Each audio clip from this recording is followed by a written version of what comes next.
साधारणतः खरा दिने आमे फ्रीज पानी को बहुत परिमाण रे व्यवहार करिथाउ काहेकि ना खरारू आसिकी फ्रीज पानी पीतिले आमको भारी भल लगी थाए किंतु आपण माने जानिछंती फ्रीज रो ठंडा पानी देह पाई अत्यंत क्षतिकारक होई थाए काहेकि ना फ्रीज रो ठंडा पानी गलारे ज्वलन सृष्टि करे एवं टनसिल फुली जाए कफ को गार्ड करि थाए निश्वास नेबारे असुविधा होई थाए। फ्रीज रो पानी अंतर्नली को संकुचित करे खाद्य को कठिन गुड़ारे परिणत करे फल खाद्य सठिक भाव में हजम हो न थाए।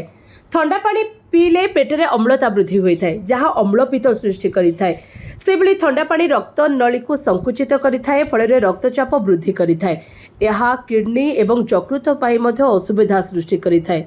ठंडा पानी दांतर स्नायु को संवेदनशील करिथाए जहाँ द्वारा दांतरे जंत्रणा सृष्टि होता है। अत्यधिक ठंडा पानी हृदयर कार्यक्रम को मध्य बाधा दे अनियमित हृदस्पंदन सृष्टि करिथाए।